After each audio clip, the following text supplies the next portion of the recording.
Welcome to study time. ഇന്ന് നമ്മൾ 9ാം ക്ലാസ്സിലെ ഫസ്റ്റ് ചാപ്റ്ററിലെ ഹിമാലയത്തിൻ്റെ റീജിയണൽ ഡിവിഷൻസാണ് പഠിക്കുന്നത്. അതിൻ്റെ ബാക്കി ഭാഗമാണ്. പേജ് നമ്പർ 13 നോക്കിയേ. ഹിമാലയത്തിൻ്റെ റീജിയണൽ ഡിവിഷൻസ് ഏതൊക്കെയാണ്? നമ്മൾ ദിശ അടയാളപ്പെടുത്തുമ്പോൾ, ഡയറക്ഷൻ അടയാളപ്പെടുത്തുമ്പോൾ മുകളിൽ നോർത്ത് ഒരു പ്ലസ് ചിഹ്നം ഇട്ടിട്ട് മുകളിൽ നോർത്ത്, താഴെ സൗത്ത്, ലെഫ്റ്റ് ഹാൻഡിൻ്റെ സൈഡിൽ വെസ്റ്റ്, റൈറ്റ് ഹാൻഡ് സൈഡിൽ ഈസ്റ്റ്. അപ്പോൾ അങ്ങനെയാണെങ്കിൽ ഇന്ത്യയുടെ മാപ്പ് എടുത്തിട്ട് അതിൻ്റെ മുകളിൽ എങ്ങനെ ഈ പ്ലസ് ചിഹ്നം വരച്ചിട്ട് ഈസ്റ്റേൺ ഹിമാലയ, നിങ്ങൾക്ക് ഒന്നും എക്സാമിന് വന്ന ഈസ്റ്റേൺ ഹിമാലയ എവിടെയാണെന്ന് ചോദിച്ചാൽ ആ പ്ലസ് ചിഹ്നം വരച്ച് ഇന്ത്യയുടെ മാപ്പിൻ്റെ മുകളിൽ പ്ലസ് ചിഹ്നം ഡോട്ടായിട്ട് ഇട്ടിട്ട് അതിൽ ഈസ്റ്റ് വരുന്ന ഭാഗത്ത് ഈസ്റ്റേൺ ഹിമാലയ, വെസ്റ്റേൺ ഭാഗത്ത് വെസ്റ്റേൺ ഹിമാലയ, ഇതിൻ്റെ നടുക്കും ഭാഗം സെൻട്രൽ ഭാഗത്താണ് എന്ത്? സെൻട്രൽ ഹിമാലയ. അതിന് നമ്മൾ വെസ്റ്റേൺ ഹിമാലയ പഠിച്ചു. പേജ് നമ്പർ 13 പിക്ചർ കണ്ടില്ലേ? അതിൽ ഗ്രീൻ കളർ കൊടുത്തിരിക്കുന്നത് വെസ്റ്റേൺ ഹിമാലയ, ഒരു ആഷ് കളർ എടുത്തിരിക്കുന്നത് ഈസ്റ്റേൺ ഹിമാലയ, ഈസ്റ്റേൺ ഭാഗത്ത്. നടുക്ക് യെല്ലോ കളർ കൊടുത്തിരിക്കുന്നത് ഹിമാദ്രി, ഹിമാചൽ, സിവാലിക്. ഇത് മൂന്നും എന്താണ്? സെൻട്രൽ ഹിമാലയ. ഇത്രയെങ്കിലും നിങ്ങൾ ഓർക്കുക. ഈ 3 ഡയറക്ഷൻ,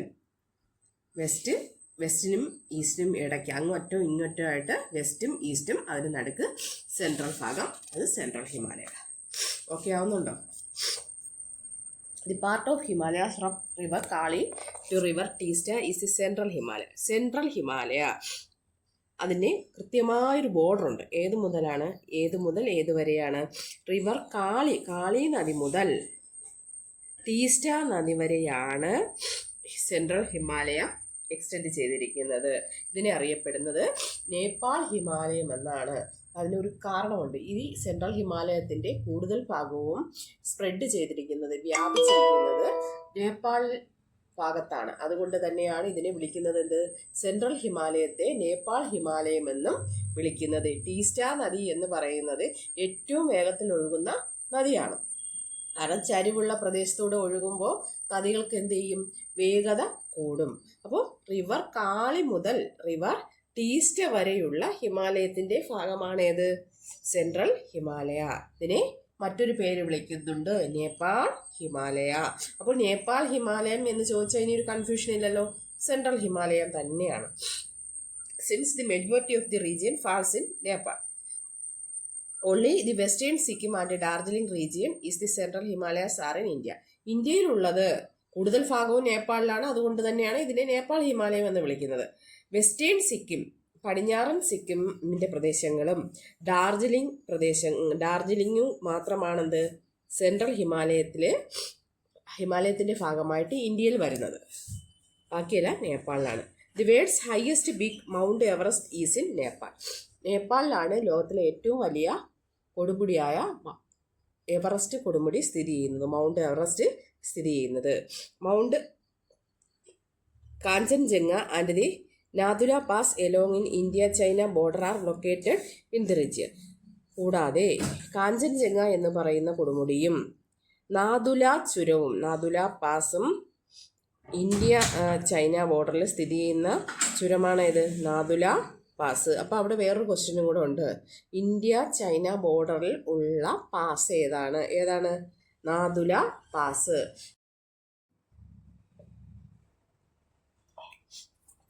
സെൻട്രൽ ഹിമാലയത്തിൽ വരുന്ന പോയിന്റുകളിൽ ആദ്യത്തേത് കാളി നദിക്കും ടീസ്റ്റ നദിക്കും ഇടയിലാണ് സെൻട്രൽ ഹിമാലയ സ്ഥിതി ചെയ്യുന്നത്. ഇതിനെ മറ്റൊരു പേരിൽ അറിയപ്പെടുന്നു നേപ്പാൾ ഹിമാലയ.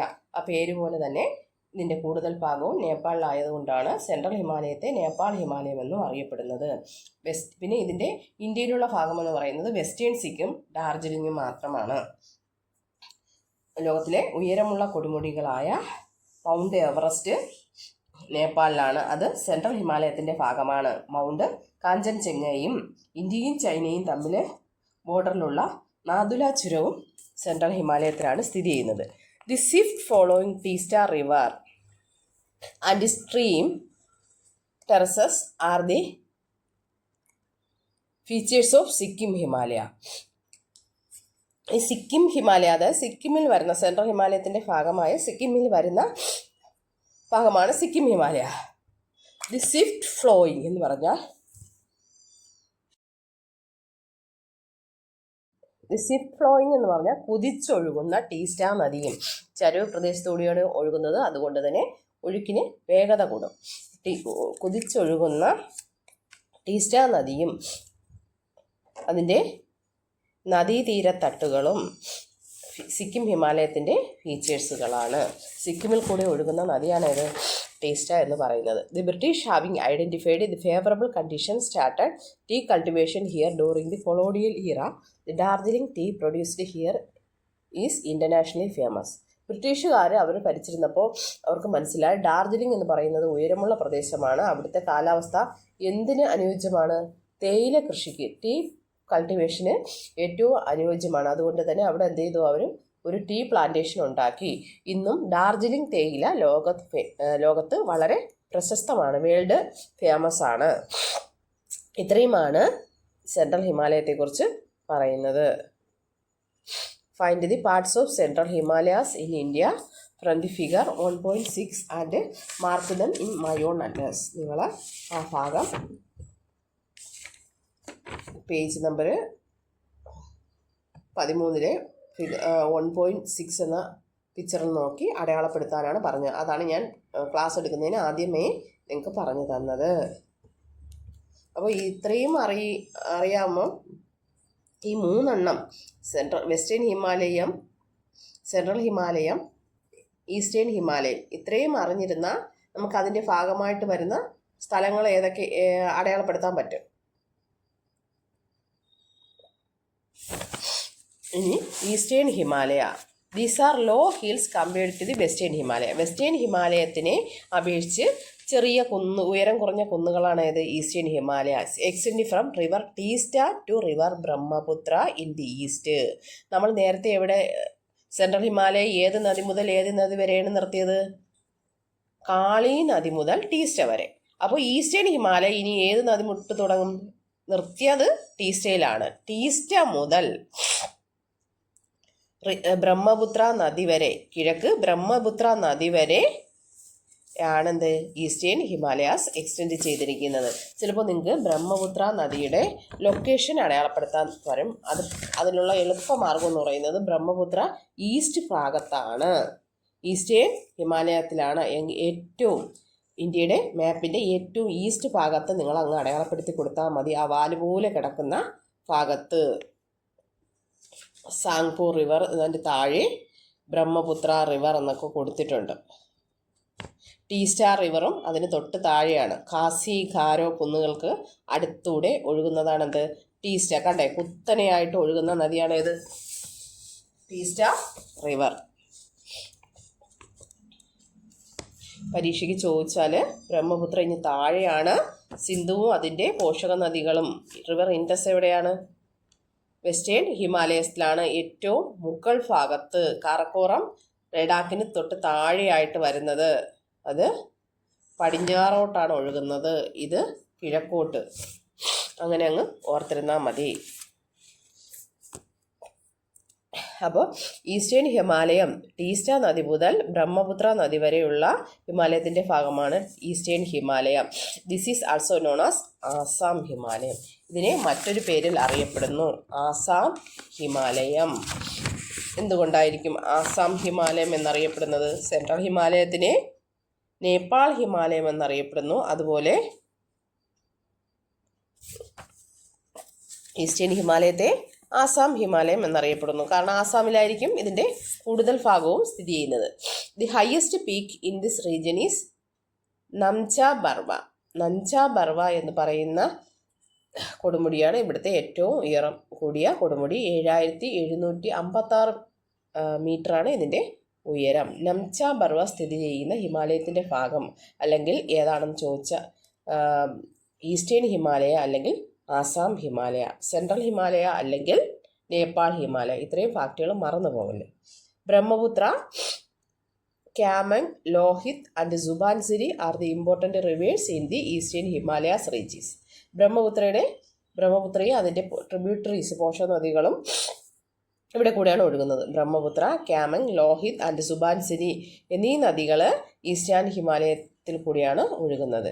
ഇനി ഇവിടുത്തെ നദികൾ പരിചയപ്പെട്ടു. ഇനി അടുത്തത് ഇവിടുത്തെ പാസസ് ഏതൊക്കെയാണ്, അത് വളരെ പ്രധാനപ്പെട്ടതാണ്. നേരത്തെ ഇന്ത്യയും ചൈനയും തമ്മിൽ ആ ബോർഡറിലുള്ള പാസ് നമ്മൾ പഠിച്ചു. നാഥുല പാസ് അത് സെൻട്രൽ ഹിമാലയത്തിൻ്റെ ഭാഗമാണ്. ഇനി ഈസ്റ്റേൺ ഭാഗത്തുള്ള പാസ് ഏതാണ്? The Bomdila which connect Arunachal Pradesh with Lhasa. Arunachal പ്രദേശിനെയും the capital city of Tibet, ടിബറ്റിൻ്റെ ക്യാപിറ്റൽ സിറ്റി, ടിബറ്റ് എന്ന് പറയുന്ന ചെറിയ രാജ്യത്തിൻ്റെ ടിബറ്റിൻ്റെ ക്യാപിറ്റൽ തലസ്ഥാനമായ ലാസയെയും അരുണാചൽ പ്രദേശ് എന്ന് പറയുന്നത് ഏതാ? കിഴക്ക് ഭാഗത്തെ സംസ്ഥാനമാണ്. ഇന്ത്യയിൽ ആദ്യം സൂര്യോദയം കാണുന്ന ആൾക്കാരാണ് അത് അരുണാചൽ പ്രദേശത്തെ ജനങ്ങൾ.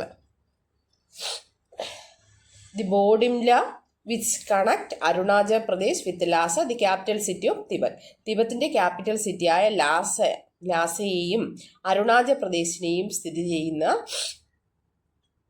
കണക്ട് ചെയ്യുന്ന ചുരമാണേത്? ബോഡിംല. അപ്പോൾ ചുരം എന്ന് പറഞ്ഞാൽ ഞാൻ മുമ്പും പറഞ്ഞിട്ടുണ്ട്, പ്രകൃതിദത്തമായ നാച്ചുറലായിട്ടുള്ള വഴികളാണ് എന്ത് ചുരം എന്ന് പറയുന്നത്. ഇപ്പോൾ ഈ അരുണാചൽ പ്രദേശും ബോഡിംല ലാസയും ഒക്കെ എന്താ ഹില്ലി ഏരിയയാണ്, പർവ്വത പ്രദേശങ്ങളാണ്. അരുണാചൽ പ്രദേശിൽ അതുകൊണ്ട് തന്നെ പോപ്പുലേഷൻ ഡെൻസിറ്റി കുറവാണ്. പർവ്വത പ്രദേശങ്ങളിൽ ആളുകൾ എന്ത് ചെയ്യും? പോപ്പുലേഷൻ കുറവായിരിക്കും, അവിടെ താമസിക്കാനുള്ള അനുകൂല സാഹചര്യങ്ങൾ കുറവാണ്. അതുകൊണ്ട് തന്നെ ആളുകൾക്ക് ട്രാവലിങ്ങിനുള്ള മാർഗം എന്ന് പറയുന്നത് ഈ പാസസ് ആണ്. അപ്പോൾ അരുണാചൽ പ്രദേശിനെയും ലാസയെയും കണക്ട് ചെയ്യുന്ന പാസ് ഏതെന്ന് ചോദിച്ചാൽ ഏത് പറയും? ബോഡിംല. അത് നമുക്ക് അരുണാചൽ പ്രദേശ് അരുണാചലിൻ്റെ ആദ്യത്തെ അക്ഷരം എയും ലാസയുടെ ആദ്യത്തെ അക്ഷരം എല്ല്. അരുണാചൽ എന്നുള്ളത് അവസാനിക്കുന്ന എല്ലിലാണ്. അപ്പോൾ നമുക്ക് കിട്ടാം അരുണാചൽ ലാസ. ഇനി ബോഡിംല, എ കഴിഞ്ഞിട്ടുള്ള രണ്ടാമത്തെ ലെറ്റർ ഏതാണ്? ബി. ബോഡിംല. അരുണാചൽ ലാസ, എ കഴിഞ്ഞിട്ട് ബി. ബോഡിംല ചുരം. അപ്പോൾ അത് കിട്ടുമല്ലോ.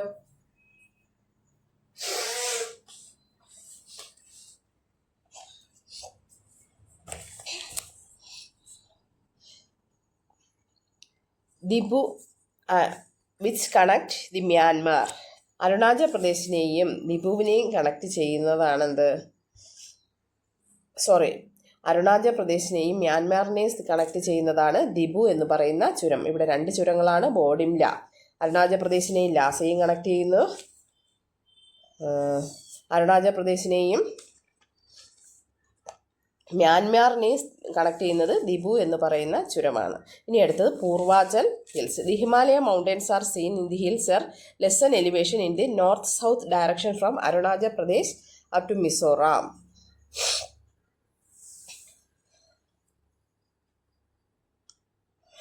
നോർത്ത് സൗത്ത് അരുണാചൽ പ്രദേശ് മുതൽ മിസോറാം വരെ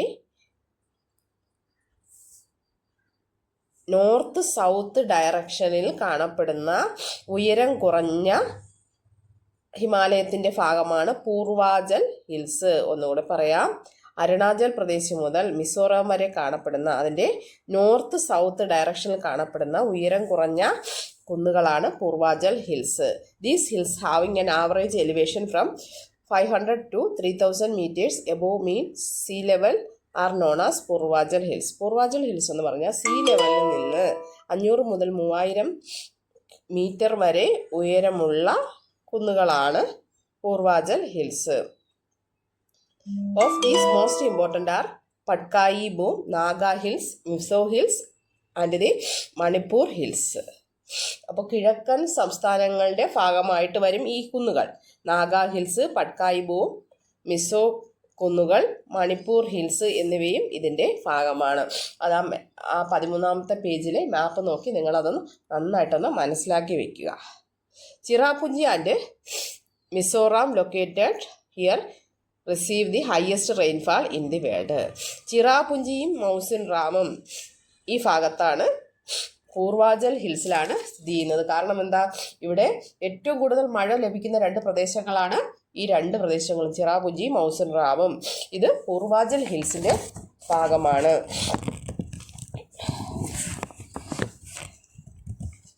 root bridge in Meghalaya.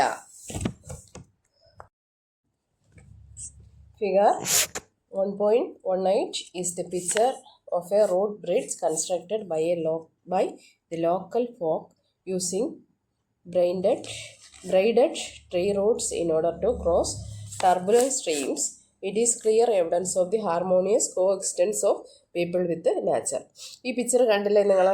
Page number 20 രണ്ട് മരങ്ങളുടെ വേരുകൾ തമ്മിൽ കൂട്ടിക്കെട്ടി പാലം പോലെ വലിയ നദികൾക്ക് പ്രക്ഷുബ്ധമായി ഒഴുകുന്ന നദികൾക്ക് മുകളിൽ വലിയ വലിയ വേരുകൾ തമ്മിൽ കണക്ട് ചെയ്തുകൊണ്ട് പാലം പോലെ ആക്കിയിട്ട് അങ്ങോട്ടും ഇങ്ങോട്ടും പാസ് ചെയ്യാനുള്ള അല്ലെങ്കിൽ ട്രാവൽ ചെയ്യാനുള്ള ഒരു നാച്ചുറൽ ആയിട്ടുള്ള ഒരു ബ്രിഡ്ജായിട്ട് ഇവിടുത്തെ ആൾക്കാർ ഉപയോഗിക്കുന്നു.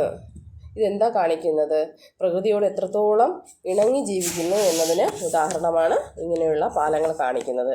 ഇനി Keibul Lamjao floating national park. The Keibul ബാവോ national park is situated in the largest fresh water lake in north eastern India. മണിപ്പൂരിലാണ് ഈ കൈബിൾ ലംബാവോ എന്ന് പറയുന്ന ഒഴുകുന്ന ദേശീയോദ്യാനം ഉള്ളത്. ഇന്ത്യയിലെ ഏറ്റവും വലിയ ശുദ്ധജല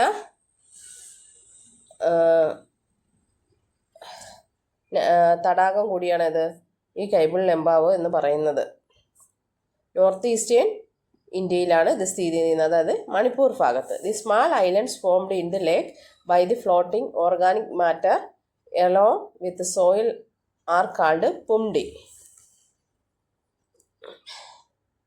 ഈ തടാകത്തിലെ കൈബിൾ ലംബാജോല ചെറിയ ചെറിയ ഐലൻഡുകൾ, അവിടെയുള്ള മണ്ണും അവിടെയുള്ള സസ്യങ്ങളുടെ അവശിഷ്ടങ്ങളും എല്ലാം കൂടെ ചേർന്നത് ചെറിയ ചെറിയ തുരുത്തുകളായിട്ട് കാണപ്പെടുന്നു. അതിനെ അറിയപ്പെടുന്ന പേരാണ് phumdi. The Keibul Lamjao national park consist of the several such phumdis in Loktak lake. ഇവിടെ ഈ കൈബിൾ ലംബാജോ എന്ന് പറയുന്ന നാഷണൽ പാർക്കിൽ ഉള്ള ഒരു ലേക്കാണ് ലോക്തക് ലേക്ക്. ഇവിടെ ഇങ്ങനെ ഒരുപാട് പുംഡികൾ കാണപ്പെടുന്നു. Each phumdi contains unique ecosystem including plants, birds and small organism. ഓരോ പുംഡിയും ഓരോ ഇക്കോസിസ്റ്റത്തിൻ്റെ തനതായ വാസസ്ഥലങ്ങളാണ്.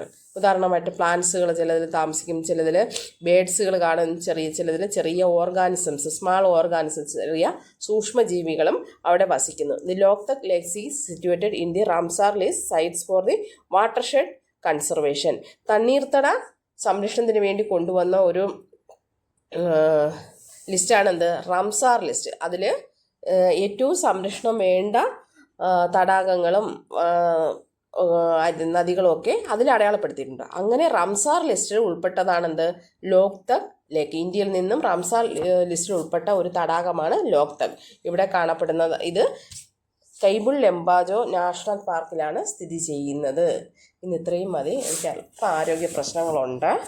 ഇനി എന്തായാലും നിങ്ങൾ ഈ ക്ലാസ് കണ്ടിട്ട് അഭിപ്രായങ്ങൾ പറയുക. നോട്ട് ഞാൻ കുറച്ച് ഇടുന്നുണ്ട്, അത് ഷോർട്സ് ആയിട്ടാണ് ഇടുന്നത്. എന്തായാലും നിങ്ങൾ ചാനൽ സബ്സ്ക്രൈബ് ചെയ്യുക, ലൈക്ക് ചെയ്യുക, ഷെയർ ചെയ്യുക. അപ്പോൾ ഇനി അടുത്ത ക്ലാസ്സിൽ കാണാം. ഇനി അടുത്തൊരു ക്ലാസ്സോടുകൂടി ഈ ചാപ്റ്റർ ഞാനങ്ങ് തീർക്കും.